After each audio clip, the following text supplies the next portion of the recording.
Buenas tardes de nueva cuenta. A nombre del Colegio Nacional de Abogados Municipalistas, les damos la más cordial bienvenida a esta novena sesión del Seminario Interdisciplinario sobre Gobiernos Locales que hemos denominado Diálogos Municipalistas. En esta ocasión, con el tema Compliance en los gobiernos municipales. Y para desahogar este tema, agradecemos mucho a la licenciada Concepción Contreras que haya aceptado nuestra invitación, y para efectos de su presentación me voy a permitir leer una muy breve síntesis de su hoja de vida. Es licenciada en Derecho por la Universidad Autónoma Metropolitana, posgraduada en Derecho Administrativo y en Derecho Penal por la Universidad Panamericana.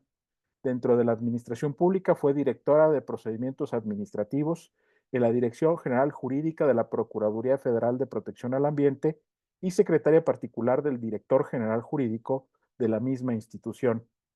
Ha participado en diversos diplomados y cursos de capacitación en materia ambiental con the US Environmental Law Institute, US Environmental Protection Agency, el Programa de las Naciones Unidas para el Medio Ambiente a través de la Oficina Regional para América Latina y el Caribe, el Instituto Nacional de Ciencias Penales, la Universidad Autónoma Metropolitana, además de impartir cátedra en diferentes instituciones académicas como el ITAM, la Universidad del Tepeyac, la Facultad de Arquitectura y Ciencias de la UNAM y en la Universidad del Pedregal. Actualmente es socia directora de la firma Derecho, Ambiente y Territorio de Consultores y vicecoordinadora de la Comisión de Medio Ambiente y Ordenamiento Territorial de la Comisión Nacional de Compliance.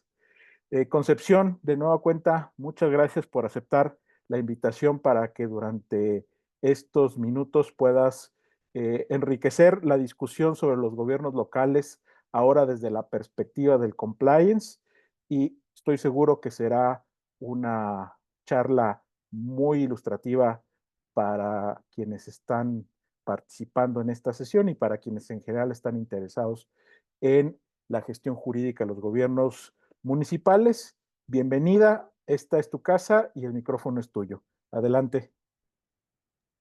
Muchas gracias, Fidel, de antemano por la invitación. Siempre es un gusto comunicarnos, establecer puentes de habla, como a veces les decimos, y tener la posibilidad de intercambiar ideas sobre temas que, digamos, día a día nos están preocupando y ocupando con el objeto de poder avanzar y mejorar en las gestiones cotidianas que tenemos en todos los órdenes de gobierno, desde la iniciativa privada, desde la propia administración pública, y más en un tema como este, como es propiamente el compliance, que se conoce así comúnmente, pero que en realidad estamos hablando de un simple y mero cumplimiento. Un cumplimiento, claro, que va un poco más allá, pero que, vaya, tiene una serie de aristas que podríamos estar revisando y comentando. Como bien lo comentó Fidel, vamos a estar aquí compartiendo algunas, perdonen, es que no encuentro aquí dónde está la cosita esta. Aquí está, perdón. No sé si alcanzan ya a ver la presentación, espero que sí. Sí, se ve muy bien. Sí, se ve muy bien. Perfecto. Bueno, un poco para dar inicio, bueno, como bien lo comentó Fidel, yo estaba en una firma que es Derecho, Ambiente y Territorio Consultores, y formamos parte también de la Comisión Nacional de Compliance, comisión que se formó en el año 2000, hacia finales de 2019, y que nos detuvo un poco, digamos, su crecimiento, la pandemia, un par de años, aunque tuvimos ahí diversos foros, bueno, eso nos ha venido tropezando. La CONACOM, bueno, tiene diversas comisiones. Yo pertenezco a la al comité, mejor dicho, de Medio Ambiente y Ordenamiento Territorial por las propias labores y por el propio tema al que yo me dedico. Sin embargo, hemos venido aprendiendo muchísimo de lo que es el compliance en nuestro país, en lo que significa como tal, ¿no? No sé, espérenme tantito porque yo aquí ya no veo. Perfecto. Bueno, podríamos empezar por decir o entender lo que significa el compliance, ¿no? Y en una definición meramente teórica, el compliance este cumplimiento que tenemos, bueno, podría describirse o podría definirse como un conjunto de mecanismos diseñados e instrumentados para garantizar el cumplimiento normativo y el comportamiento ético en las organizaciones, tanto públicas como privadas, a través de la gestión de riesgos legales y penales, la promoción de la legalidad y la integridad, así como la respuesta, investigación y la sanción efectiva ante faltas de conducta y actos de corrupción. Esta definición es una definición amplia, ¿no? Una muy amplia, porque en ella lleva en sí misma aparejados todos los elementos que van vinculados o sin los cuales no se puede entender la figura de compliance. Vaya, vamos a irlos desmenuzando uno a uno, pero quiero que se queden con esta primera información de lo que es el compliance, de lo que significa el compliance y cada uno de los elementos que lo van integrando. El compliance surge, o esta figura de cumplimiento, surge desde el sector privado, ¿no? Desde este apartado que a veces es muy mal visto, en donde se considera que o se parte de la idea de que es un sector altamente corrompido, ¿no? Y que para obtener cualquier tipo de beneficio, lo primero que hace es promover la corrupción. Surge como una obligación de contar con una política de integridad a nivel internacional, digamos, esta serie de incentivos fiscales, de mercado, etcétera, etcétera, han venido creciendo y han venido solicitando de manera muchísimo más reiterada y permanente a las empresas, a este sector privado, digamos, contar con una política de integridad que no solo se quede en un mero documento y allí esté, ¿no? Sino que haya forma de demostrar que esta política de integridad merma y se empieza a traducir o se empieza a derivar, digamos, hacia el personal que se encuentra incluido o que participa dentro de la propia empresa. Tiene por objeto desde el sector privado anticipar riesgos legales y penales. Es muy importante partir del hecho de que el compliance es una figura de carácter 100% preventivo, ¿no? Ya veremos un poco más adelante. Para lo correctivo, pues evidentemente ya tenemos a las áreas de auditoría, a las áreas, digamos, dentro de la administración pública llamadas, digamos, contralorías internas, ¿no? Pero en estricto sentido, la figura de compliance es una figura de carácter meramente preventivo, que busca, por supuesto, prever, anticipar, como decíamos, estos riesgos legales y penales. Vamos a ver de dónde surge. Una de las principales obligaciones dentro del sector privado es precisamente contar con un compliance officer, que no debe ser considerado, que no debe ser, digamos, previsto como un policía, no se asemeja o no debe asemejarse con la figura de un policía, de alguien que está detrás de nosotros, cumple, cumple, cumple, ¿no? Es más bien considerado como algún tipo de facilitador que le ayuda a este tipo de instancias privadas, de estas empresas, digamos, a cumplir, a prever estos riesgos y a generar instrumentos que le permitan anticipar el cumplimiento y no necesariamente buscar o enfrentar las consecuencias, ¿no? Y bueno, pues evidentemente para que el compliance sea efectivo, siempre tendrá que estar acompañado de una instrumentación de programas de compliance. Vamos a ver un poquito más adelante qué consisten estos programas como tal. Bueno, la figura de compliance se fundamenta principalmente o cuenta básicamente con dos bases fundamentales, que es la primera y muy importante, la promoción de la cultura de ética y cumplimiento en la organización.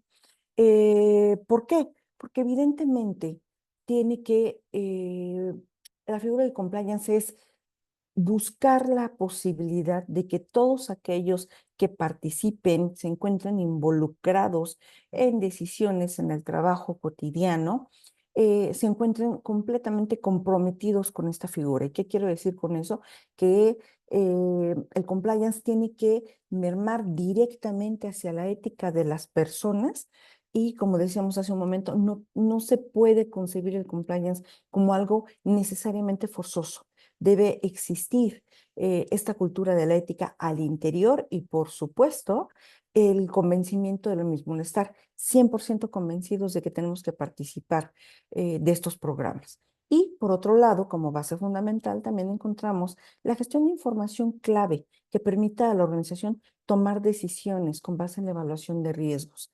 La evaluación de riesgos es una figura, como habíamos dicho, fundamental en temas de compliance, pero la evaluación de riesgos tiene como principal objetivo es proveer esta información a las instituciones públicas o privadas. De entrada estamos hablando de las instituciones privadas, con el objeto de que se puedan tomar decisiones, que tengamos la posibilidad de entrar en una discusión, de generar instrumentos que nos permitan prever todos los riesgos que podamos tener a partir de este análisis, a partir de esta información que se va generando. Ese es parte de los objetivos fundamentales del compliance. Bueno, como parte, decíamos, fundamental del compliance, bueno, pues encontramos que debemos siempre contar con un compliance program, que no es otra cosa más que un programa de cumplimiento que tiene muchos elementos y lo podemos definir como un conjunto de normas de carácter interno establecidas en la empresa o institución pública en este caso, a iniciativa del órgano de administración, de la cabeza, digamos, central de quien está a cargo de ya sea la empresa o de la institución de que se trate, con la finalidad de implementar un modelo de organización y gestión eficaz, ¿sí? Por supuesto, idóneo, que le permita mitigar el riesgo de la comisión de delitos. Y vamos a ver por qué estamos hablando tanto de delitos y exonerar a la empresa o institución de que se trate. De la responsabilidad penal de los delitos cometidos por sus directivos y empleados. Entonces, la trascendencia del compliance es muy importante para los que somos abogados y para los que no, para la sociedad en general. Sabemos perfecto que de alguna manera el tema fundamental de la pérdida de libertad como uno de nuestros derechos fundamentales, como uno de nuestros derechos inherentes a la persona, es de los más importantes. Tenemos primero al de la vida y posteriormente al bien el de la libertad. Entonces, cuando hablamos de la figura de compliance, de cumplimiento, tiene una trascendencia importantísima porque se vincula directamente con la responsabilidad penal frente al ejercicio, frente a la ejecución de una conducta de carácter penal que nos pueda llevar hacia una responsabilidad en esa materia, lo cual casi siempre viene aparejado con una sanción de privación o por lo menos con una medida preventiva de privación de la libertad.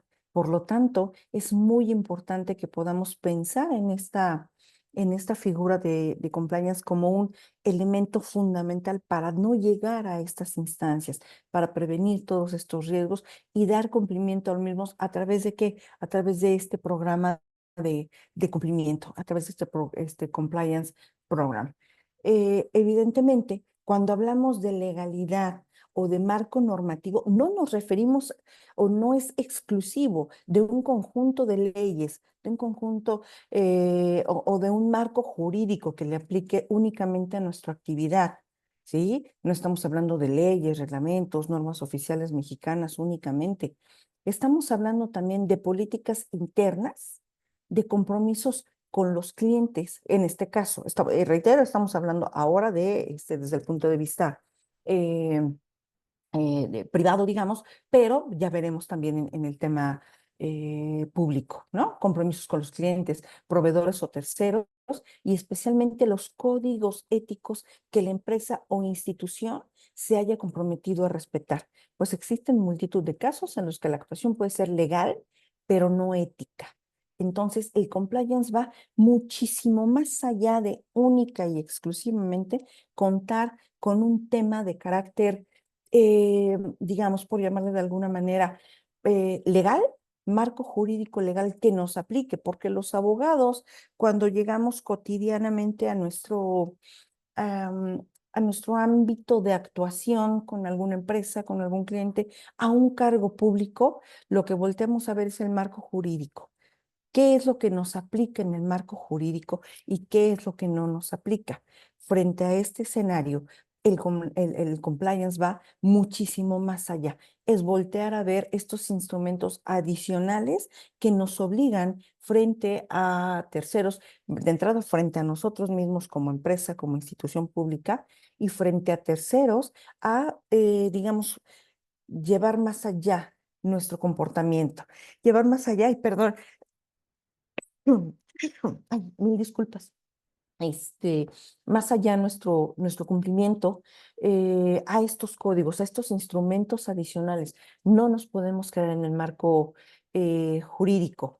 En materia ambiental, por ejemplo, que es parte de la experiencia con la que nosotros contamos, de alguna manera, cuando volteamos a ver que las empresas tienen sus permisos, autorizaciones, licencias, concesiones, pues en un principio eso era suficiente, ¿no? Eso hasta ahí podíamos quedarnos. Hoy, eh, cuando hablamos de que una de estas autorizaciones, por decirles algo, una autorización de impacto ambiental para el desarrollo de una actividad, tiene una vigencia de 25 años, evidentemente al año 20, las condiciones ambientales que generan, bueno, ya no nos vamos al año 20, al año 5, al año 10, las condiciones ambientales que motivaron o que servían en ese momento de escenario para autorizar algo, para autorizar este proyecto, digamos, ya se quedaron muy atrás, ya cambiaron, porque además la naturaleza es así, el medio ambiente es así, permanentemente está cambiando. Entonces, ya no nos podemos quedar con ello. Por eso es tan importante motivarles a que sus códigos de ética, a que todos estos instrumentos tengan la posibilidad de actualizarse de manera permanente para responder a una nueva realidad. No quedarnos únicamente con esas autorizaciones de 15, 10, 20 años que hoy ya no son suficientes. No estoy diciendo que no sean ya legales. En ningún momento pierden su carácter de legalidad, pero dejan de ser, digamos, reales para el momento en el que nos estamos enfrentando como tal. ¿Ok? Entonces es importante. El programa de cumplimiento para voltear a verlo de esta manera. Es un conjunto de normas. Ay, perdón, este ya lo habíamos visto, ¿verdad?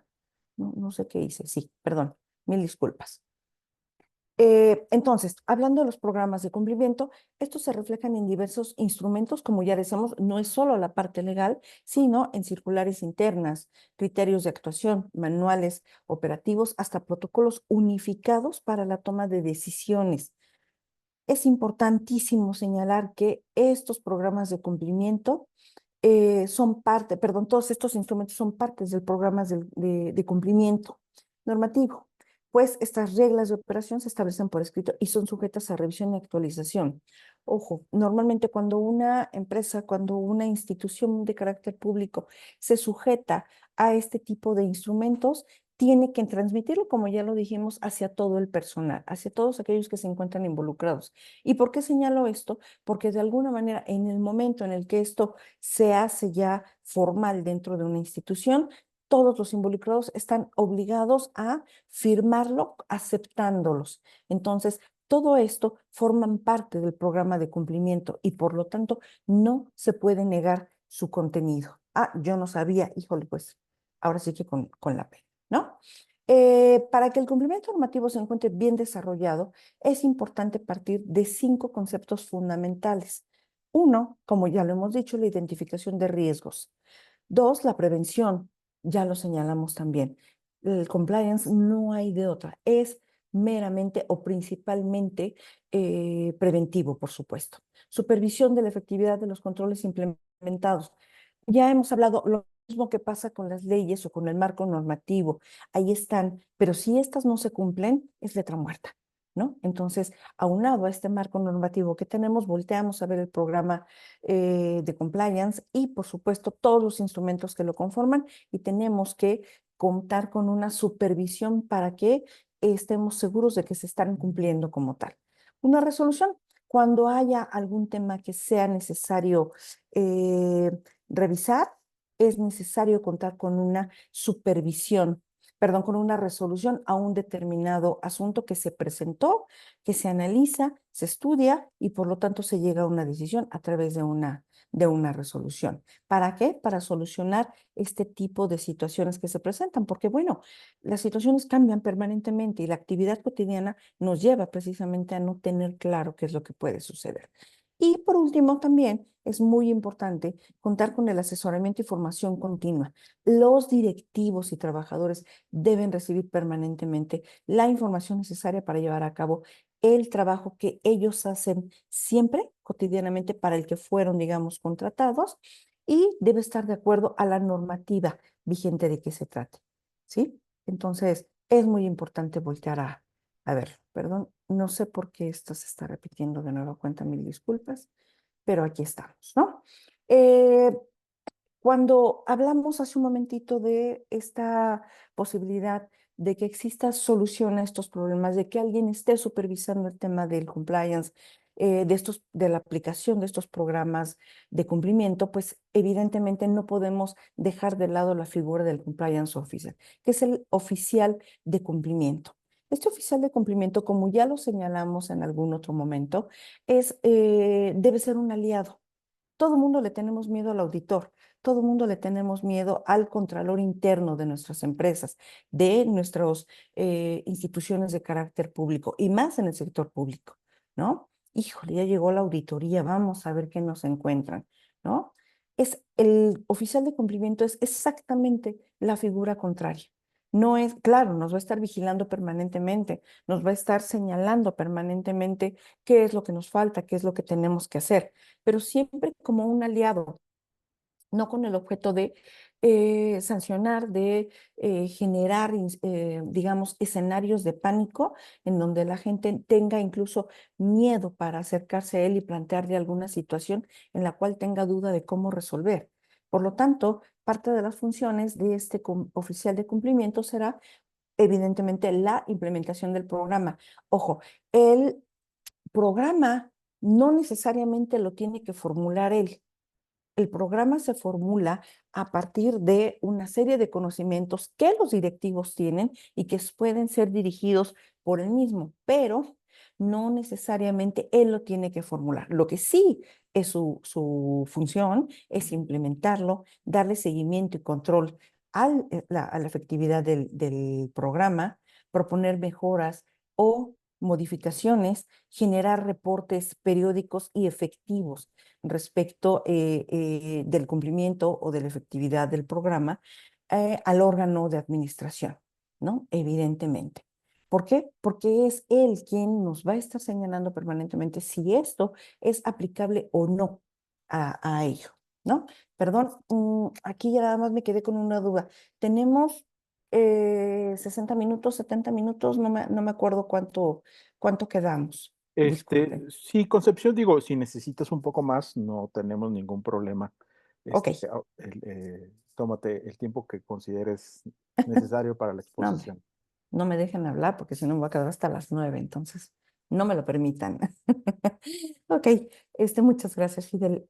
Ok, bueno, entonces esto es a grandes rasgos lo que, digamos, de alguna manera implica la figura del compliance y los elementos básicos que tienen estos. La figura de compliance surge de diversas maneras, pero tenemos dos antecedentes fundamentales, uno positivo y el otro no tan positivo. La experiencia internacional primera que quisiera que revisáramos se trata de Estados Unidos, ¿no? En Estados Unidos, a partir de 1972, de este escenario, digamos, del Watergate, surge la preocupación de qué es lo que está pasando respecto al cumplimiento, respecto a lo que está haciendo el sector público para evitar cualquier hecho que sea de carácter delictivo y que además tenga un impacto en la sociedad, porque cuando estamos hablando de, digamos, instituciones de carácter público, la sociedad en su conjunto se ve afectada como tal, ¿no? Entonces, frente a este suceso, lo primero que surge es la situación de un robo de documentos que no era un hecho aislado, y que se observaba como una ilegalidad inherente al ejercicio del poder, ¿no? Constantemente estaba sucediendo desde la oficina, digamos, de la presidencia de la República en Estados Unidos, esta situación que se veía muy normal. Se robaban documentos, los modificaban, hacían cosas para beneficio solo de algunos, ¿no? Y entonces, bajo este escenario, surge la preocupación. Entonces, ¿qué es lo que acontece después? Después de, digamos, que no se soluciona, sino que se resuelve, digamos, este tema. Lo primero que hacen es voltear a ver qué es lo que está pasando, ¿no? Entonces, lo que ponen sobre la mesa, o en ese momento se pone sobre la mesa, es dónde está la ética pública, ¿no? Y cómo teníamos que manejar o cómo se tenía que manejar en ese momento para que pudiera considerarse como un dispositivo de prevención. Dejar a un lado todo lo que era el marco jurídico, porque el marco jurídico no se estaba cumpliendo. Era claro que ninguna ley permitía al sector público robar este tipo de documentos, hacer todas las acciones que venía realizando permanentemente, ¿no? Entonces, voltea la sociedad y dice, ¿qué tenemos que hacer? Entonces, como derivado de ello, se crea o se publica, digamos, la Ley de Ética para el Gobierno, EIGA, por sus siglas en inglés, perdón, ¿no? En el año 1978. Entonces, a través de esta ley surgen dos cuestiones fundamentales. Primero, una oficina de ética gubernamental, ¿sí? Cuya función era vigilar y crear estándares de cumplimiento. ¿Para qué? Para establecer estos precisamente estándares o establecer, digamos, escenarios de ética pública y generar información de servidores públicos que debe ser pública, del servicio público, digamos, que debe ser pública y señalar conflictos de intereses. Entonces, esos dos serán los rasgos fundamentales de esta ley. Creemos una oficina que no era necesariamente de Contraloría, pero ya empezaban a ver que tenía que vincularse, aunque no era precisamente el objeto sancionatorio, sino preventivo, y cómo generábamos información del servicio público que nos pudiera ayudar a generar digamos, estos códigos de ética, señalando, incluyendo, por supuesto, los conflictos de intereses que se pudieran presentar. Digamos, actualmente, después de todos estos años, ya imagínense ya cuántos tiene, más de 40, digamos, evidentemente lo que buscamos es encontrar una actualización de este instrumento. ¿Cómo? El aspecto fundamental que hoy está tratando de incorporarse en este instrumento, ya sea en uno nuevo o a través de modificaciones al que hoy tenemos, con un eje fundamental es la gobernanza, ¿no? La gobernanza en donde, entendida como la participación de todos los sectores para la toma de decisiones, bueno, se busca incorporar la gobernanza en políticas anticorrupción y en la figura del compliance gubernamental. Por supuesto que en 1978 nadie hablaba de un compliance gubernamental, pero hoy, tal como se encuentra reflejada a partir de 2015 y 2016, que se empieza a cuestionar el alcance de este instrumento, bueno, lo que se busca es pensar en políticas en que se puede incorporar la figura de la gobernanza en las políticas de corrupción que se generen para tal efecto y en el compliance gubernamental como tal. Eh, bueno, en este escenario es importante señalar que los principios de la gobernanza que se están considerando precisamente para llevar a cabo o para incorporar dentro de la figura del compliance en este instrumento jurídico en Estados Unidos son los siguientes, ¿no? El primero y fundamental es que estamos en un estado de derecho, se dice en Estados Unidos, ¿no? Y en México también, pero hoy haciendo referencia exclusivamente a ese país, estamos en un estado de derecho. Y como tal, por supuesto, debemos evitar a toda costa la acción arbitraria de los servidores públicos, de todos aquellos que integran las instituciones públicas, nada, cero acciones arbitrarias, ¿no? buscar ante todo el cumplimiento de la ley para, tanto para el sector público como para el sector privado. Y se parte este análisis de lo que hoy la gente considera que es vivir en un estado de derecho, ¿sí? Tenemos un marco jurídico que hay que cumplir, un marco jurídico que se encuentra presente, pero ojo, y esto es muy importante. Necesitamos, dicen allá, un estado, un marco jurídico que sea flexible, pero no discrecional. ¿Y por qué flexible? Porque como abogados, y los que no son también, de pronto llegamos incluso a una oficina pública y el requisito para un determinado trámite es este, ¿no? Es A. Oye, sí, pero yo tengo A más o menos A, me falta poquito para la A. ¿Cómo tomas las decisiones? ¿Cómo me lo aceptas o no? ¿Cómo me vas a resolver en este supuesto? ¿No?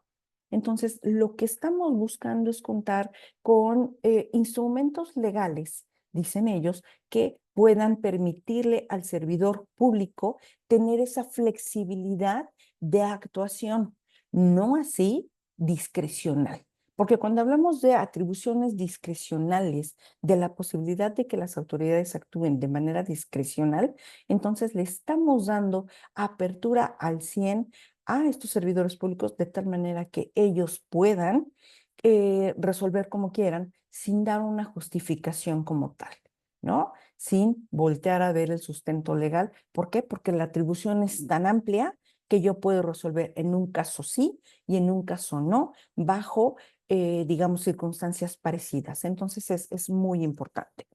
Y, por supuesto, la gran apuesta que quizá deberíamos voltear a ver y que nos debería servir como lección es que la gran apuesta que le está haciendo el gobierno de Estados Unidos a esta figura de compliance y a la modificación de esta ley es un poder judicial efectivo y fuerte, que vigile y supervise toda la política pública, acto de gobierno o administración, que esta misma, por supuesto, se rija por la Constitución.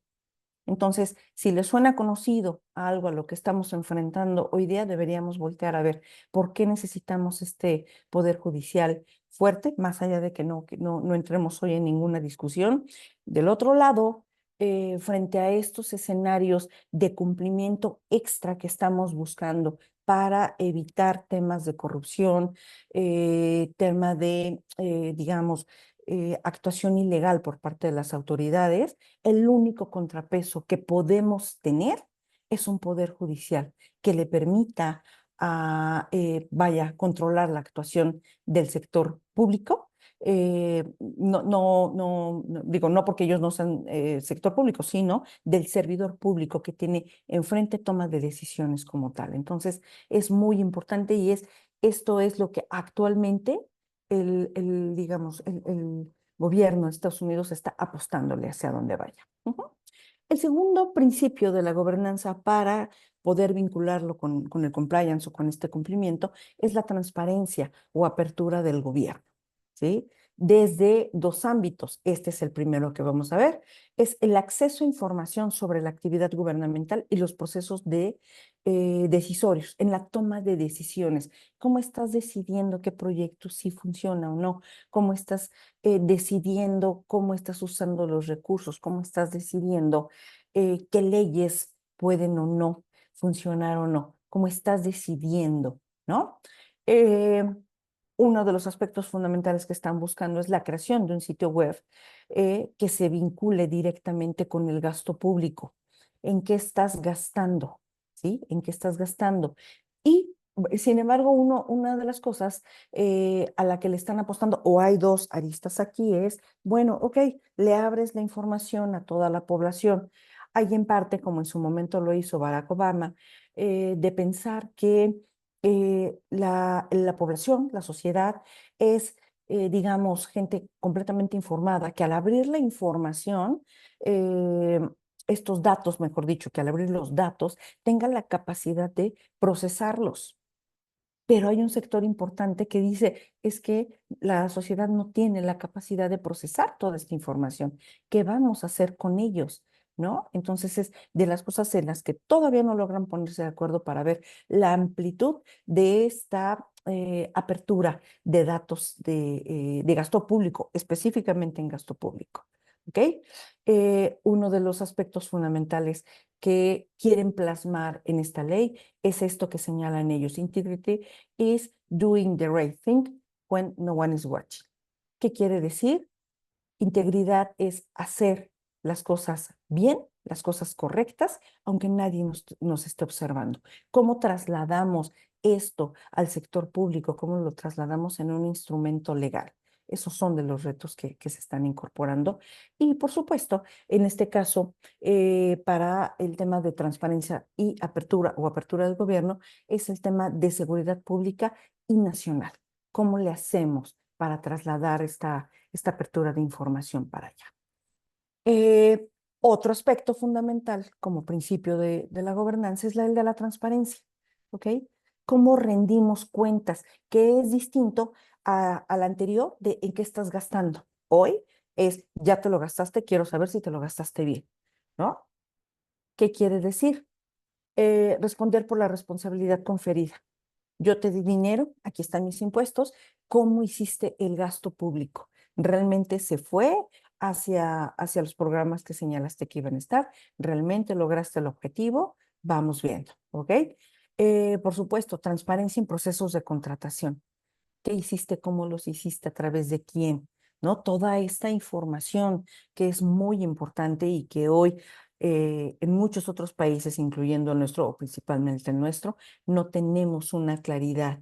Los procesos de contratación tienden a ser muy opacos, muy opacos, aún con el marco jurídico que tenemos, ¿eh? Siempre estamos buscando cómo dándole la vuelta. Entonces, estos son de los aspectos que están incorporando. Revisión del cumplimiento, que incluye el actuar de ambas partes. Es decir, no es solo contrataste y ya, no, por supuesto que va más allá. Ya contrataste a la empresa para que haga esto, bueno, quiero ver cómo lo hizo, quiero darme una vuelta, quiero entender, quiero tener transparencia respecto a cómo lo hizo aquel tercero a quien tú contrataste, ¿no? Por supuesto, incorporar valores como no discriminación y la atención a las personas con vulnerabilidad, la verificación del sitio, como decíamos hace un momento, cuando se trata de obra pública fundamentalmente, ¿no? ¿Cómo le hacemos para poder obtener esta información, para yo estar ahí presente? Y cuando se habla de una revisión enfocada, cuando hablamos de aspectos específicos de la obra, ok, hiciste una supercarretera, perfecto, pero a mí me interesa únicamente este tramo en donde, hablando de cuestiones ambientales, como podrán ver, es de los ejemplos hacia donde dirijo yo, bueno, pero este tramo específicamente de una carretera tenía afectación de mangle. ¿Cómo se hizo en ese tramo específicamente? ¿Cómo fue que lo atendiste? ¿Ok? Son principios que se encuentran en discusión hoy para esta nueva, eh, ¿cómo se llama? Para este nuevo ordenamiento jurídico. Tenemos además otro que es el de ética y probidad en el sector público, que es fundamental. Es parte de los principios que se tienen que incorporar o que se están incorporando, ¿sí? ¿Y a qué se refiere esto? Bueno, un sistema de control, supervisión y vigilancia interna para ejercer estas funciones de manera legal y lícita, no solo a partir de lo que establecen las leyes, ¿ok? Sino adicional de lo que estamos hablando, de esta ética que tienen los servidores públicos que firmar y reafirmar como parte de su compromiso como tal, ¿sí?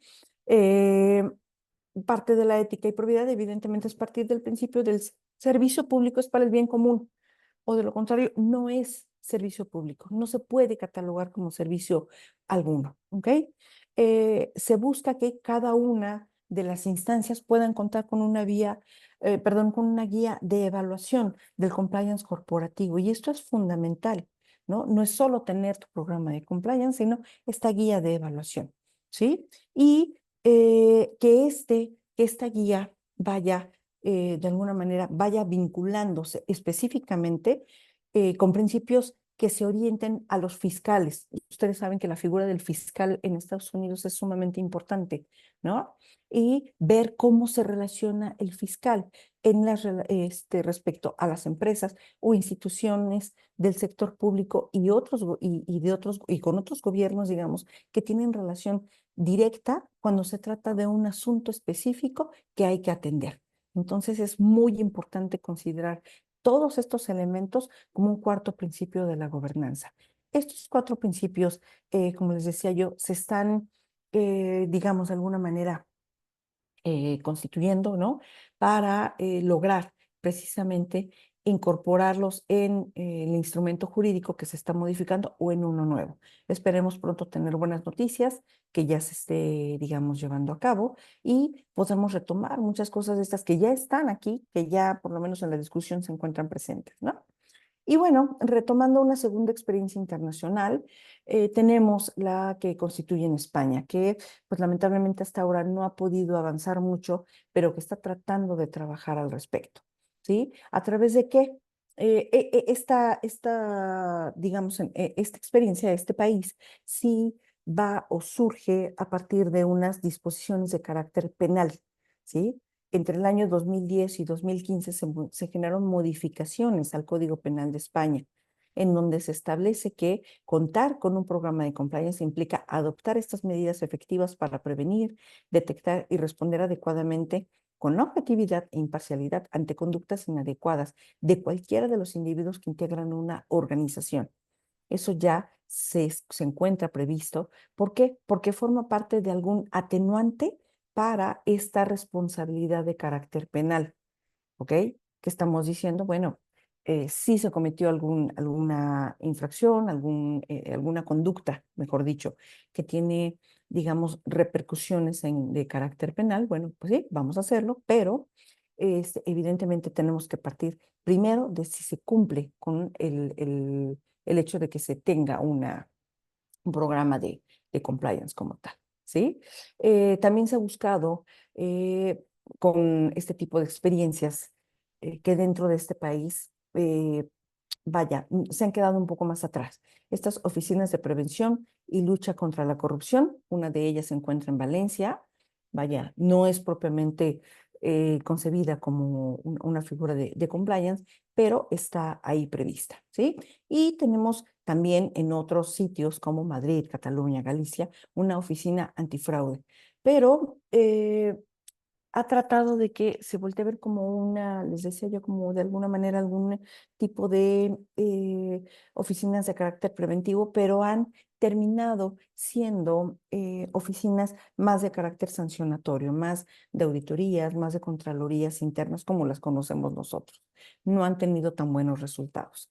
Y España, bueno, ha tenido ahí algunos temas con la Unión Europea porque si bien es cierto, abre el espectro para que haya denunciantes, para que se puedan informar, como le llaman ellos, se puedan presentar denuncias respecto a casos específicos o que tienen relevancia con cuestiones de corrupción, etcétera, etcétera, de violaciones graves a la legislación.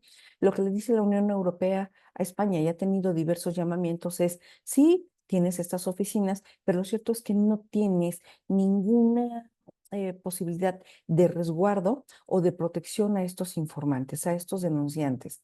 Entonces, terminan siendo señalados como responsables, terminan siendo señalados como aquel que llegó y me dijo el chisme.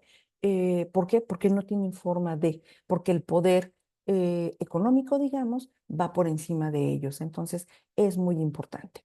Eh, España, en lo que sí ha acertado es tratar de partir en sus instrumentos legales en el principio que nos señala, debido cumplimiento de los principios de legalidad e integridad del sector público o del servicio público. ¿Qué quiere decir esto? Bueno, como ya lo hemos dicho, de entrada, cumplimiento irrestricto a la ley y, por supuesto, integridad. Cuando hablamos de integridad, volvemos a ver, volteamos de nueva cuenta a ver la ética y cómo es que la ética va hacia allá. ¿Ok? Entonces, bueno, pues tenemos ahí cuestiones importantes, ¿no? Bueno, a partir de estas experiencias y volteando ya hacia nuestro país, podemos considerar que, a diferencia del sector privado, en el ámbito público mexicano no se ha logrado explorar lo suficiente la figura del compliance, ¿no? nos hemos querido medio voltear a verlo. La viabilidad de implementar la función de compliance se ha quedado ahí un poco rezagada, a pesar del amplio potencial que tiene este enfoque al interior de las instituciones, al interior de estas oficinas públicas, para contribuir en ellas y en la imagen y, por supuesto, en la ética de los servidores públicos, ¿no? ¿Para qué? Para que a través de esta figura logremos el cumplimiento de los principios de legalidad, de lealtad y de integridad que deben cumplir los servidores públicos y que se encuentran previstos además en la Ley General de Responsabilidades Administrativas, una ley que está dirigida precisamente a sancionar a los servidores públicos y que pone como principal punto de partida precisamente, el servicio público se debe regir bajo los principios de legalidad, lealtad y de integridad. Bajo este escenario, estamos todavía muy, muy atrás de lo que quisiéramos, ¿no? Por supuesto, no podemos decir que nada se ha avanzado en nuestro país. Tenemos figuras importantes que, bueno, por lo menos desde 2001 se empezaron a trabajar. Y dos leyes fundamentales. La primera, la ley de transparencia, ¿no? Ustedes saben que hoy día la transparencia es uno de los aspectos que ha estado muchísimo más cuestionado, pero que hoy le permite a muchas personas de la sociedad allegarse de información para estar en posibilidades de darle hacia adelante y conocer el actuar del servicio público, conocer cómo se están gastando los dineros, conocer qué es lo que está haciendo, cuáles son las prioridades del gobierno cuando no tenemos información suficiente. Y, por supuesto, la ley de responsabilidad administrativa es súper importante.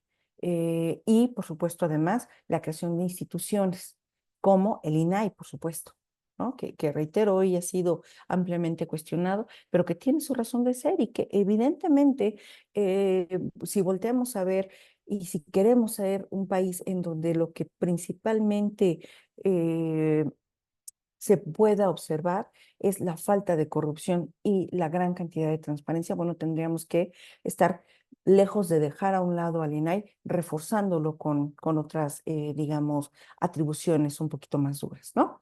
Y, por supuesto, la incorporación de áreas de vigilancia, contralorías internas, ¿no? Y la Auditoría Superior de la Federación, que es una figura que ya tiene mucho tiempo trabajando, pero que vaya, tiene o está dirigida exclusivamente a la sanción, a la revisión de las cuentas públicas una vez que éstas ya se llevaron a cabo, ¿no? Y casi siempre tiene como un año, año y medio de desfase entre el ejercicio inmediato anterior que se acaba de cerrar.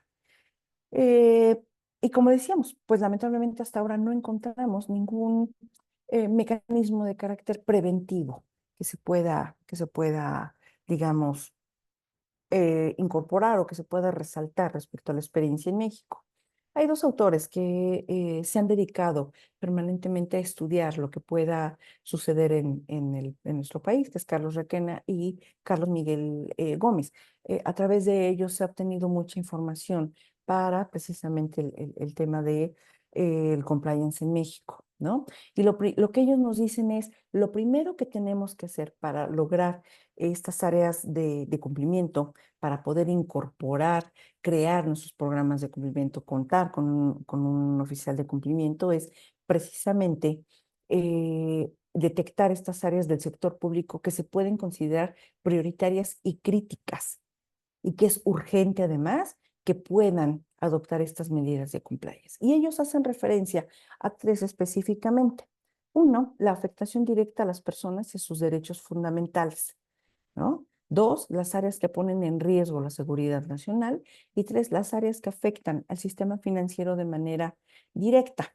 Cuando hablamos de las primeras, las que tienen afectación directa a las personas o a sus derechos fundamentales, tenemos que voltear a ver estas empresas del Estado, eh, como empresas, ¿no? Empresas como tal, ¿no? Que se dedican a la infraestructura en general, a carreteras, a telecomunicaciones, ¿sí? ¿Por qué? Porque siempre tienen un reflejo específico en la vida cotidiana de las personas.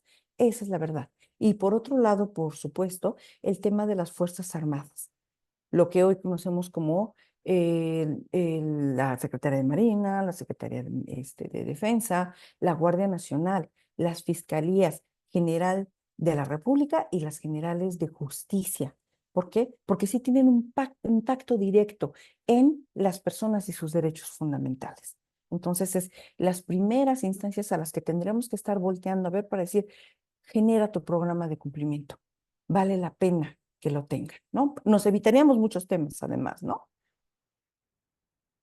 eh, perdón, me voy a regresar a esta, porque evidentemente volteamos a ver, y sí, podríamos decir, bueno, es que contamos con un área o con comisiones de derechos humanos.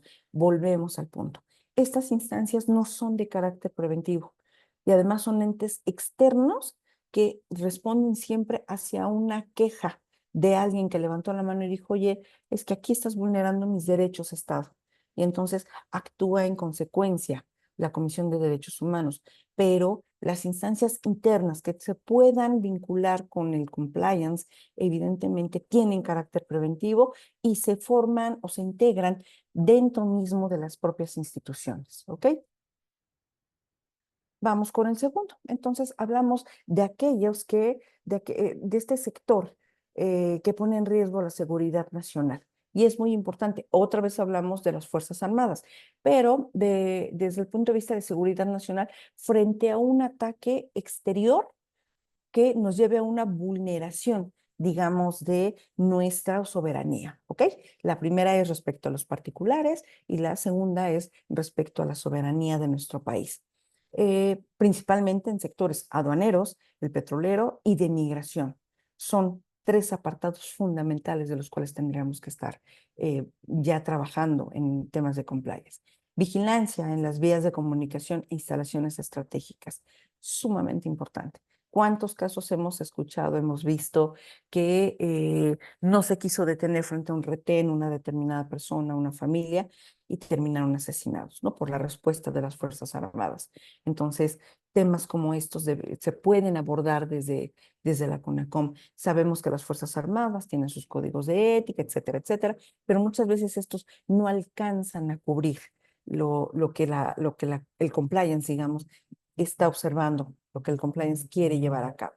Y por supuesto, también especial atención en fronteras, jurisdicción territorial, que puede llegar incluso a provocar vacíos de poder, ¿no? De pronto volteamos y oigan, ¿qué pasó aquí? Estamos en tierra de nadie, en Guerrero, en Sonora, ¿en dónde estamos, no?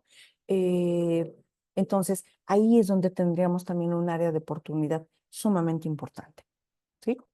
Y en tercer lugar, como parte de las áreas importantes para voltear o de donde tendríamos que estar poniendo el dedo en los temas de compliance, es aquellas que afectan al sector financiero de manera directa, de manera permanente, para el Estado. Empresas productivas, o sea, todas las empresas que tiene, Pemex, CFE, etcétera, etcétera, de acuerdo con las modificaciones legales, constitucionales y legales, son susceptibles, eso sí es muy importante, a través de las modificaciones que puedan ser incorporadas desde la Constitución o desde las leyes que las regulan, pueden incorporar esta figura y por lo tanto ya deberíamos estar trabajando con ellos. Los bancos u otras instituciones que presten servicios financieros o de inversión son sumamente la Bolsa Mexicana de Valores donde estamos, ¿no? Digo, no es propiamente el Estado, pero es para poner un ejemplo, ¿sí? Ahí están las cuestiones. Evidentemente, cuáles son los aspectos que debemos considerar fundamentalmente, cuáles son las áreas de las dependencias públicas en los tres órdenes de gobierno, ¿eh? No estamos hablando exclusivamente del gobierno federal, que son susceptibles de incorporar estos programas y que son además de carácter importante y les daría muchísima más transparencia, por supuesto, en la contratación de bienes, servicios y obras. ¿Qué queremos decir con esto? Bueno, por supuesto, a ver qué contrataste, ¿no? ¿Qué tipo de calidad? Porque, bueno, nosotros sabemos perfectamente bien que cuando se trata de licitaciones, bueno, casi siempre lo que predomina es el precio, pero en realidad el precio es lo que nos está dando otros aspectos como calidad, como oportunidad. No. Entonces, quizás si volteamos a ver la figura del compliance, podremos justificar aún más nuestras decisiones como servidores públicos. Evidentemente, la prestación de bienes y servicios.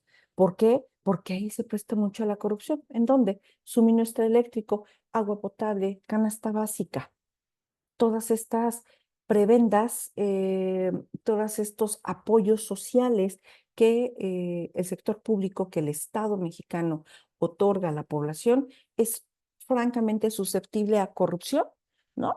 En el ejercicio mismo. Entonces es un área de oportunidad muy importante. Y el diseño e implementación de programas gubernamentales. ¿Qué tipo de programas? ¿Programas de apoyo a quién? ¿Programas de apoyo para qué? De construcción de vivienda, todo este tipo de programas, por supuesto, también tendrían que estar sujetos a un tema de compliance que nos permita voltear y estar claros que vamos a actuar de la manera de manera ética conforme a nuestros programas al interior.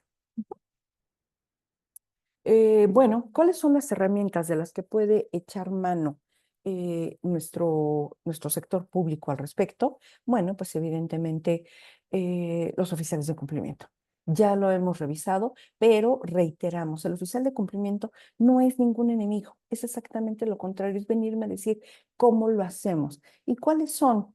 ¿Cuál es el alcance de un oficial de cumplimiento? Pues en primer lugar, es el responsable de informar de los riesgos. El oficial de cumplimiento debe estar debidamente capacitado para estar en posibilidades de analizar la actividad pública que se desarrolla dentro de un área específica, por ejemplo, el área de licitaciones, y determinar los riesgos, los puntos sobre las IES donde encontramos mayor complicación respecto a posibles actos de corrupción o a una actuación inadecuada por parte de los servidores públicos. Ujú. Ejecuta tareas de seguimiento, control, implementación y capacitación. Reiteramos, el oficial de cumplimiento no necesariamente tiene que hacer el programa de cumplimiento, ¿sí? No lo tiene que hacer él, pero sí tiene que darle seguimiento, tiene que llevar a cabo el control del mismo, la implementación y, por supuesto, capacitación. Esta parte de la capacitación es fundamental. Por eso les decía yo que debe ser alguien que cuente con la capacitación adecuada y necesaria para poder transmitir lo que significa el área de cumplimiento, lo que significa todo el programa de cumplimiento con cada uno de los instrumentos que lo integran. Entonces, esta área de capacitación es muy importante. Y entonces, dentro de las funciones que este oficial de cumplimiento tiene es, por un lado, identificar las obligaciones legales a través decíamos ya, de esta diagnóstico que tiene que hacer de estas áreas de oportunidad, de detección de estas áreas de oportunidad. Segundo, alinear el desarrollo de procedimientos de la institución con la ley aplicable. ¿Qué quiere decir esto? Ok, veo que tú tienes esta serie de procesos en temas de licitación, en temas de adjudicaciones, en temas de programas sociales. Ok, nada más que lo estás haciendo mal porque la ley te dice esto.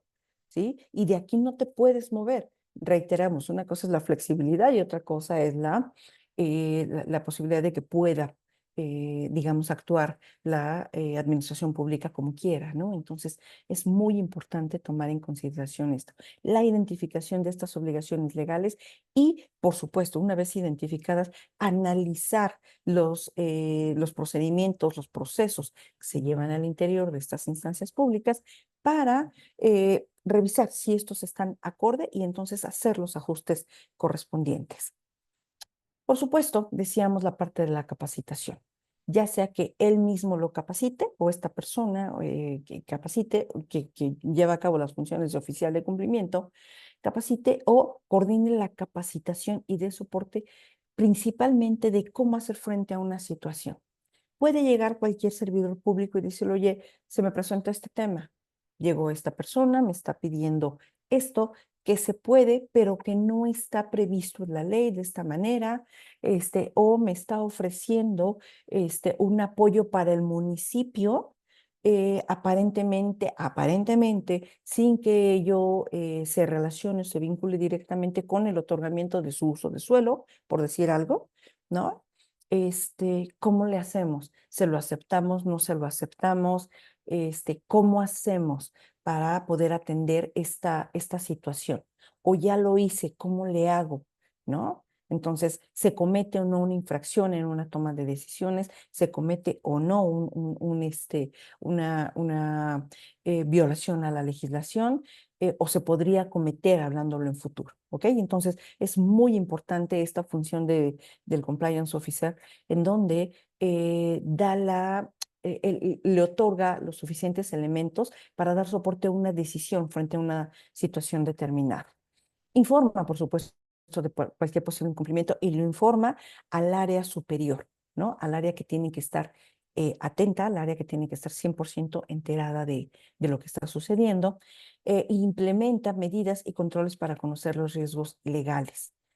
Sumamente importante esto también, porque si no conocemos, si no tenemos información de lo que puede pasar, pues evidentemente no sirve de nada tener claridad respecto a lo que tenemos. Identifica y atiende los riesgos de la relación con empresas, con terceros, es decir, mm, yo te contrato, ¿no? A través de un proceso de licitación, de un proceso de contratación pública, pero tengo que voltear a ver si tu empresa contratada tienes relación con terceros que pudieran afectar tu código de ética, tu actuación como parte de nuestros proveedores.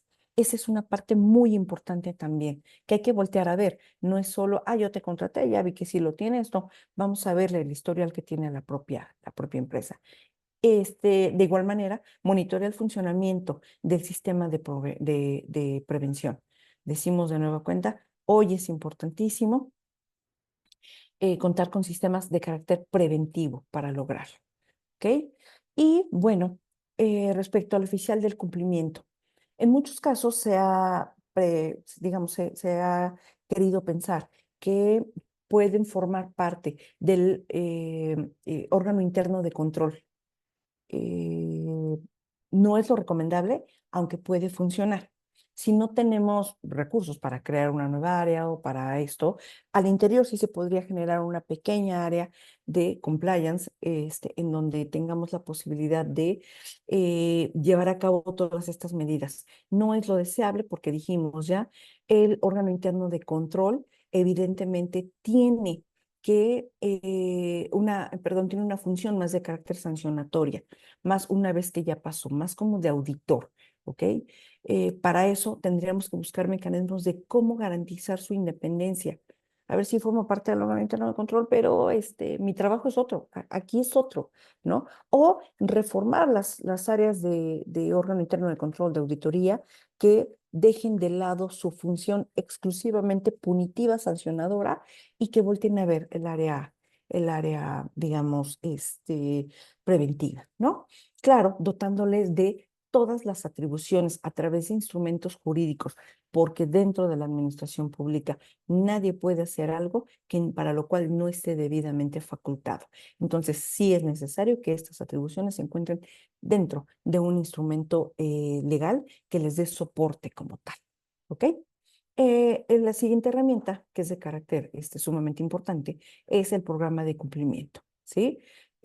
Vaya, tenemos un ejemplo previo que si a ustedes les interesa podrían revisarlo, que es el Marco Integrado de Control Interno del Sector Público, que se emitió en su momento por la Auditoría Superior de la Federación y la Secretaría de la Función Pública, en el que se establece que cada instancia gubernamental debe contar con un programa, política o lineamiento institucional que pueda promover, por supuesto, la integridad y la promoción, perdón, la integridad y la prevención de la corrupción.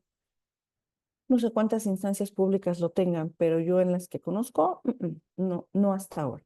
Entonces vale la pena voltear a ver este instrumento. ¿Ok? Por supuesto, un aspecto fundamental que ya comentamos es la gestión de estos riesgos penales.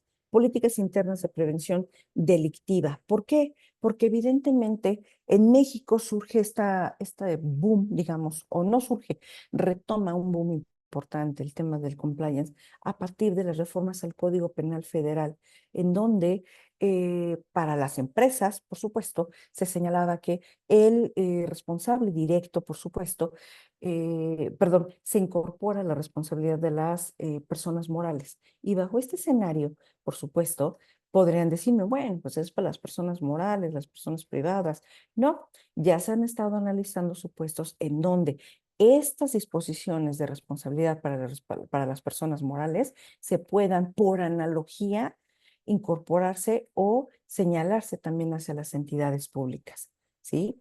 Esto podríamos decir, bueno, yo como servidor público, como titular del área de licitaciones o como el presidente municipal, podríamos decir, bueno, es que yo no lo sabía. Recordemos nosotros todos que el desconocimiento de la ley no exime de su cumplimiento, ¿no? Entonces es importantísimo tenerlo también en consideración.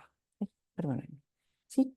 ¿En qué áreas debemos voltear a ver? Ya lo dijimos un poquito, pero ahora con más detalle. Por supuesto, contrataciones públicas.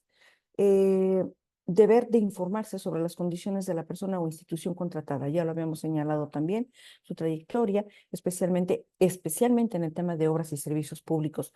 Lo hemos visto una y otra vez. Las obras públicas de pronto se caen, ¿no? Por ejemplo, ¿no? Entonces, pues es que resultó que la empresa solo tenía medio año de experiencia o se acababa de conformar o qué sé yo. Entonces, es muy importante reforzar estas áreas. El manejo adecuado de contratos de seguro en las relaciones contractuales, evidentemente, es fundamental en estas mismas obras, por ejemplo, ¿no?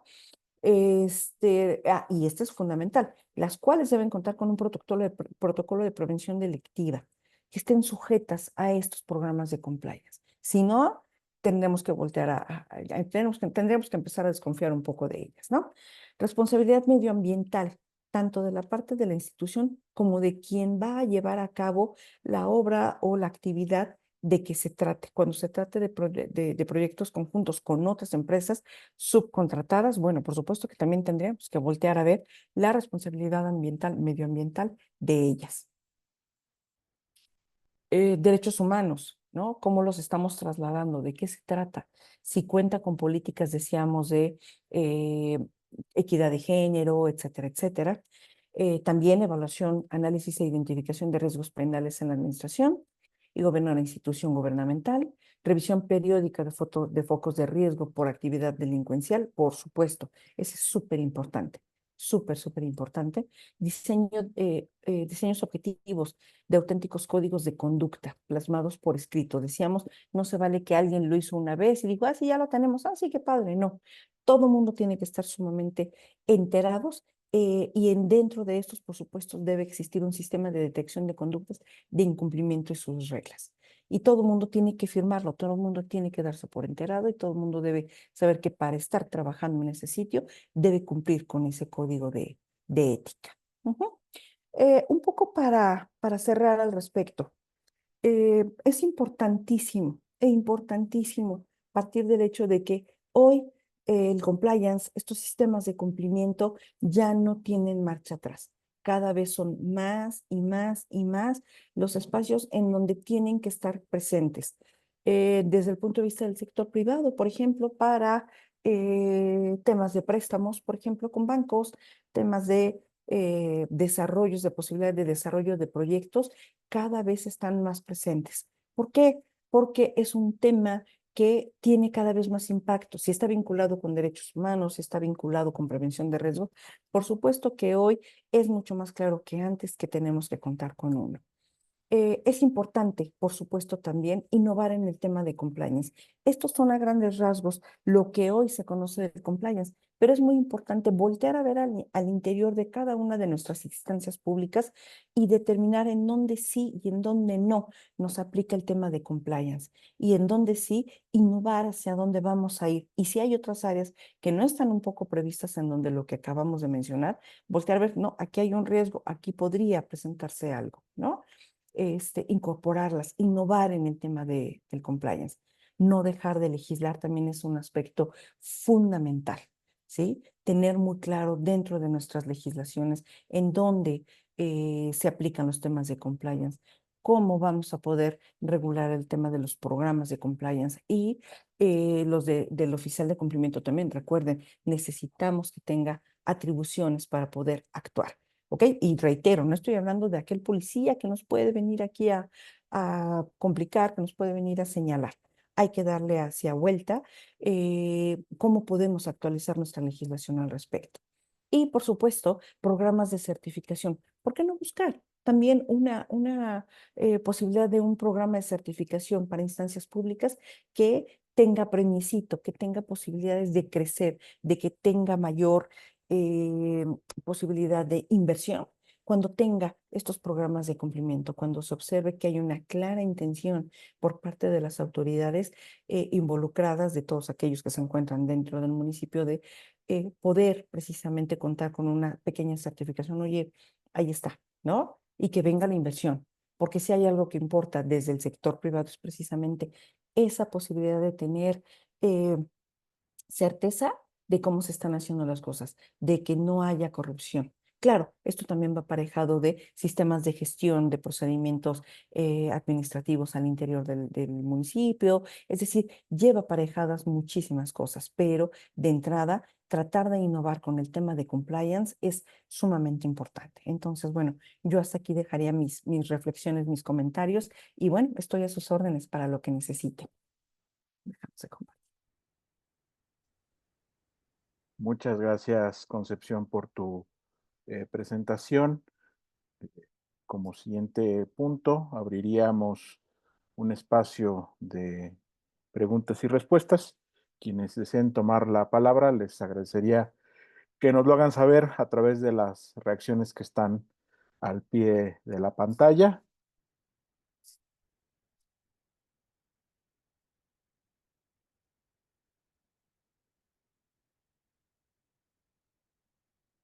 Todo muy claro, eso está ahí. Adelante, Alberto.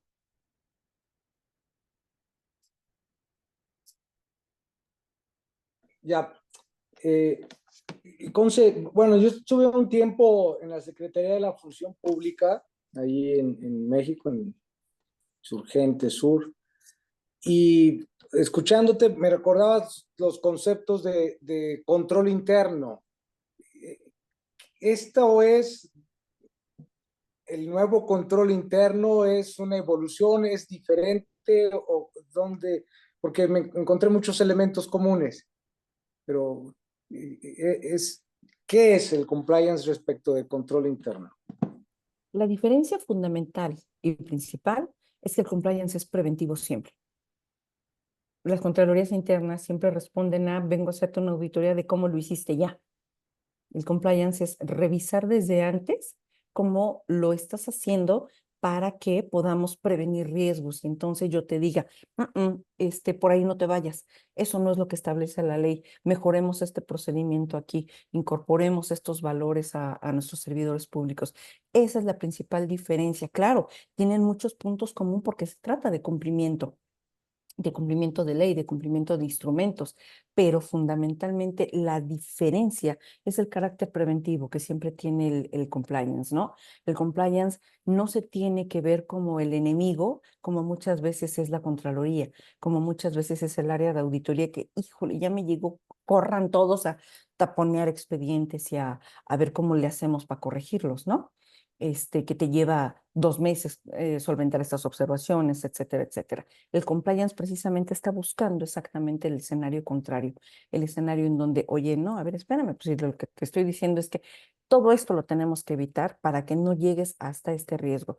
Evitemos sanciones a servidores públicos, evitemos sanciones o malversión de fondos, por ejemplo, a través de mecanismos transparentes, a través de meterle a fuercita a los servidores públicos este código de ética, tatuárselos, hacerlo propio, ¿no? Esa es la diferencia fundamental. Tienen muchos puntos en común, por supuesto que sí. La diferencia es principalmente el carácter preventivo que tiene el compliance. Muchas gracias. Pues nada. Bien, no sé si alguien más tenga alguna, alguna aportación, alguna pregunta. Solo para redondear la respuesta que hacía. Bueno, Rubén, adelante, por favor. Gracias. Buenas tardes, Concepción. Muchas gracias por tu exposición. Déjame decirte que sin saber a qué venía la charla, yo tenía la expectativa de que pudiera venir por otro lado. Y este, por otro lado, tiene en realidad dos lados, ¿no? Un lado que tiene que ver con el compliance del sector privado respecto de lo municipal, ¿no? Que es un tema que está realmente abandonado, y lo voy a decir en español, está ninguneado, ¿no? Yo he leído libros de compliance y por ningún lado veo que a un despacho que se dedique a vigilar el cumplimiento de las empresas, a nadie le importa si están cumpliendo con lo municipal, ¿no? Hay ahí auditorías de compliance en las empresas que checan de todo menos lo municipal. Bueno, ahí hay áreas de oportunidad muy interesantes porque temas ambientales, el tema de uso del suelo, no quiero abundar, ¿verdad? Pero hay toda una serie de renglones en los que si los abogados no asesoramos adecuadamente a las empresas, por mucho compliance que les demos, se los van a estar atorando en lo municipal. La otra vertiente del compliance municipal es lo que los municipios, estricto sensu, como dicen los abogados, deben cumplir, ¿sí? Para estar en regla, vamos a decirlo así. Yo te diría, por ejemplo, los municipios, yo he venido haciendo un catálogo de cuáles son los deberes estrictamente de las autoridades municipales para con terceros, para con otros órdenes de gobierno, que normalmente los municipios no lo tienen en el radar. Te voy a poner dos casos. Los municipios no tienen en el radar, salvo al cuarto para las 12, los temas relacionados con veda electoral, ¿no? En su comunicación social. Y otro, los municipios en donde este elemento que voy a decir, que es de la prehistoria, subsiste, tampoco lo traen en el radar. Y cuando hay elecciones, los municipios no saben qué hacer en materia de ley seca, ¿no? Se lo están inventando el hilo negro a la mera hora. Entonces, creo que por lo menos en la vertiente que nos toca a los abogados, que nos dedicamos a lo municipal, vale la pena construir cuál es el catálogo, ¿sí? De deberes específicos que tienen los municipios para cumplir con las normas en general. No existe ese catálogo. Entonces, pues los auditores se divierten mucho cada vez que tocan la puerta a un municipio y se dan cuenta que los inocentes no tenían ni idea, ¿no? Del 80% de sus obligaciones. Por lo demás, Concepción, me parece que algo me dice que todavía tenemos que nadar un poquito más, que trabajar un poco más para generar una figura, una idea de compliance público, ¿sí? Que no sea el compliance del sector privado, así medio con calzador hecho a la idea de las instituciones públicas, ¿no? Hay muchas cosas que los gobiernos locales y que las instituciones públicas en general pueden o deben cumplir, no tanto en función del perfil institucional, sino de su relación con los gobernados en particular. Tú dices, por ejemplo, son especialmente sensibles a aquellas instituciones relacionadas con la seguridad. Yo te decía, sí, pero son también particularmente sensibles cualquier otra institución, ¿no? Pública que tenga que ver con los derechos humanos en sentido amplio de los gobernados, empezando, por ejemplo, con asuntos relacionados con propiedad intelectual, ¿no? Municipios que usan la canción de la que tú quieras en un evento público y están incumpliendo con derechos de autor y es un relajo y un cuento de nunca acabar. Me parece que es muy valioso el esfuerzo que están ustedes haciendo para instalar en la agenda de lo público la lógica del compliance. Creo que hay de alguna manera alguna viabilidad de instalar en la legislación que tenemos vigente estas figuras, porque si esto se convierte, a diferencia del sector privado, que es meramente voluntario todavía, pero el sector público pues, no cabe la posibilidad de que sea voluntario, o es o no es, ¿no? Por ahí va. Muchas gracias, Concepción. Gracias, saludos a todos. No, muchas gracias, igualmente, más bien. Y coincido, precisamente cuando al final estábamos hablando de esta parte de innovación, evidentemente se vincula con esto, ¿no? Porque cada municipio tiene sus espacios, cada municipio, hay temas en común, eso es un hecho, pero mucho el trabajo de este oficial de cumplimiento tiene que ver precisamente con eso, con analizar específicamente el punto de inflexión, el punto de partida de esa autoridad y entonces determinar claramente cuál le tocaría. Claro, vale la pena generar un catálogo, digamos, que pudiera ser aplicable de manera general a los municipios, por supuesto que sí, pero evidentemente vale la pena innovar con algo, ¿no? Empezar con algo y sí, hay que modificar la ley, o sea, no hay de otra. Hay que hacerlo obligatorio porque nos va a quitar muchos problemas, de verdad nos va a quitar muchos temas. Y en cuanto al compliance respecto a las empresas frente a los municipios, eh, por lo menos nosotros, desde nuestro canchito, es lo primero que les decimos, ¿tienes el uso de suelo? ¿Tienes el alineamiento? ¿Tienes esto? Y desde ahí es donde empezamos, porque en teoría, si no cumples con esa pequeña, que no es pequeña en absoluta, licencia o atribución, no podrías estar haciendo nada, ¿no? Entonces, casos tenemos de sobra, pero efectivamente, pareciera que la idea, la imagen, es que llegar al municipio es saber cuánto quieres por el uso de suelo, ¿no? A ver ya, ¿cuánto quieres, no? Los procesos pareciera que son complicados, que son difíciles, que son enredosos, y vaya que tenemos experiencia en acercamiento con las autoridades. Entonces, frente a esto, creo que nosotros tenemos una oportunidad muy buena de voltear y hacer que tenga mucha más presencia, de hacer que los municipios realmente brillen por lo que tienen que brillar, porque finalmente es la base fundamental y es la primera autoridad que voltean a ver las personas, ¿no? Ellas no están pensando, "Ah, le voy a hablar a la Guardia Nacional para que venga", no, le voy a hablar al policía, llámale a la patrulla, ¿no? O sea, desde esas cosas deberíamos estar aprovechando lo que es la autoridad municipal para estar en posibilidades de mejorar sus actuaciones y entonces que agarre la presencia que tiene que agarrar, ¿no? Entonces, muchas gracias por los comentarios, Robert. Gracias, Concepción. Doctora Figueroa, adelante. Buenas tardes, una disculpa nuevamente por lo de la cámara. Muchas gracias por este seminario y muchas felicidades a nuestra expositora Conce Contreras. Es un tema muy apasionante. Yo le quería preguntar si conoce algún caso de éxito o buenas prácticas en gobiernos municipales respecto de lo que nos expuso del compliance, aquí en México, claro. Gracias. Uy, qué tristeza. No, no todavía uno que se haya concretado.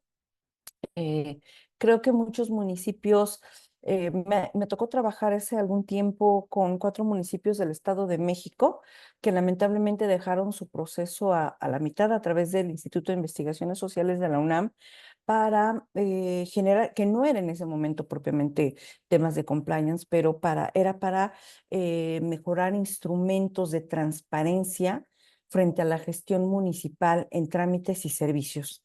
Fue un proyecto súper interesante con muchas propuestas para ellos. Era Naucalpan, Tlalnepantla, mm, ay Dios, Toluca y uno más, Tlacomulco, Atlacomulco. La verdad es que municipios muy importantes por la carga importante que tienen industrial, por ejemplo, y de gestión y de recursos además, ¿no? Entonces creo que ahí el que estaba ahí medio olvidado era Atlacomulco, pero pues no era tanto porque finalmente por formación política, bueno, pues venía con una tradición, ¿no? Pero he visto otros supuestos en donde han querido iniciar procesos de este tipo, La Paz, por ejemplo, en Baja California Sur, pero como que les da miedo.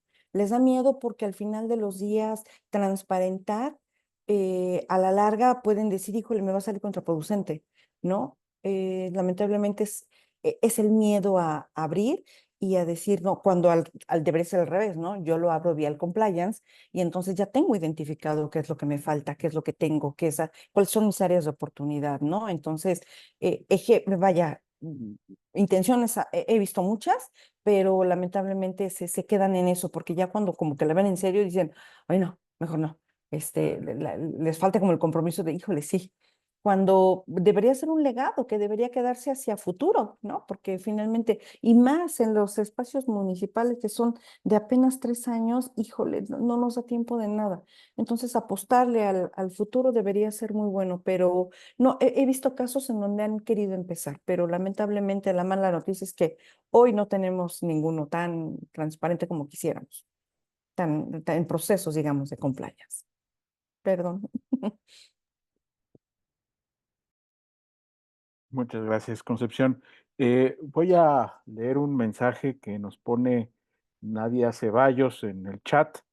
Dice, más que pregunta, es una idea. El compliance en el sector público, aterrizando en el gobierno, es de suma importancia en la eficiencia, en la gestión de recursos, toda vez que el cumplimiento de normativas y políticas claras ayuda a optimizar el uso de recursos públicos, evitando malversaciones o usos indebidos de fondos municipales, estatales, etcétera, como comentó la expositora. Supongo que era en complemento a la respuesta que le diste a Alberto, Concepción. Bien, Muchas si gracias, sí, acepto. pregunto de nueva cuenta si hubiera alguna otra participación. Verónica Arellano, adelante, por favor. Muchas gracias, buenas tardes. Pues yo únicamente quiero felicitar mucho a Concepción por su gran ponencia y decirle que aprendí muchísimo. Yo soy bióloga y estos temas para mí son nuevos, pero la verdad me pareció muy interesante y bueno, la felicito porque fue una conferencia muy completa y nos deja un panorama muy claro de lo que es el compliance, tanto en términos públicos como privados. Muchas gracias, Concepción. Un fuerte abrazo. Gracias, Vero. Muchas gracias por tus comentarios.